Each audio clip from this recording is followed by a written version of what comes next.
So we had this E18 to E17, right? So we will add this correlation. So E18 and E17, right? So we have these two error terms that we have covaried.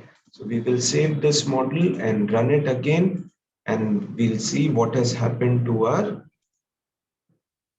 chi-square. Chi-square has dropped from 101 to 33. So it is not a 50 chi-square drop. It is actually about close to about 70 chi-square drop. Okay. We'll again check if we can improve our model further. So E17 to E15, it gives a drop of 19. Okay. So E17 to E15. So it is E15.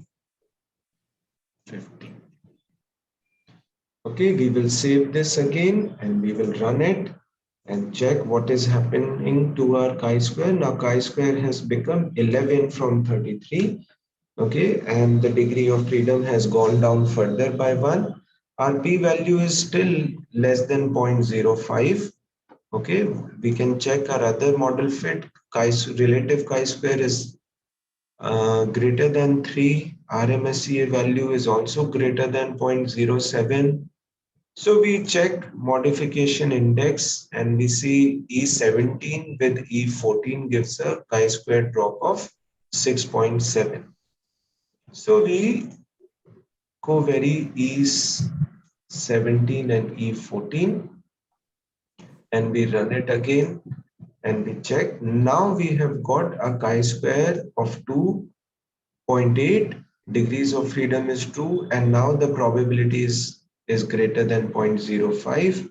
If we check our model fit, the relative chi-square has become 1.4, GFI as 0.998, CFI 0.999, RMSEA as 0.027, right? So this is showing an excellent fit and the estimates are also fine here. Now the problem here is, so we can be, this is our final model. We can stop here, right? And this would be the best fitting measurement model for procedural justice. Now, one of the things that I would also want to show you here is that you see that there is one item PJ4 whose measurement error is co-varying with multiple items. It is co-varying with 18, it is co-varying with 14, it is co-varying with 15. That means there is a error source, or this item is impacted by error sources that are in common with 14, 15, and 18. Now, one option is you retain this model and say this is your best model, or you can also create a pruned version of this. So we'll call it as PJ pruned, and let us call this as PJ pruned. And what you do here is, in the pruned model, what you do is you drop that item which is showing, whose measurement error is showing, and there is one problematic error and the one problematic item, because its measurement error is getting correlated with multiple other items.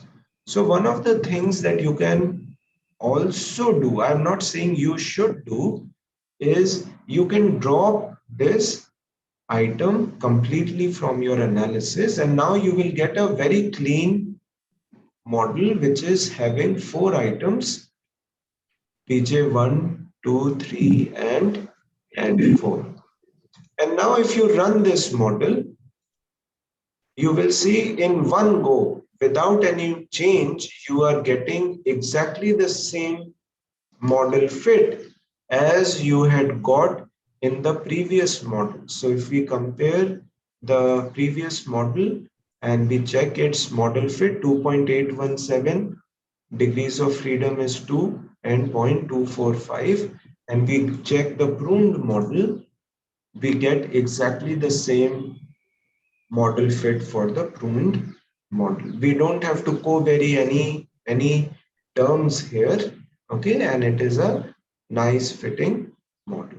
Now it is your choice, okay. If you feel that PJ4 is an important item which I should not delete from my item set, you should go ahead with the previous model. If you think that, well, it is, yes, what PJ4 was capturing is getting captured anyways by other items, okay, you can go ahead and prune the items. And here we could do it because we had 5 items. If we had 4 items, we could not do it because the moment you dropped one item, the degree of freedom would become 0 for that model, right? So you will have to then go ahead and retain the 4 items. You cannot drop any particular item, right? So, or else you can go ahead with the 4 item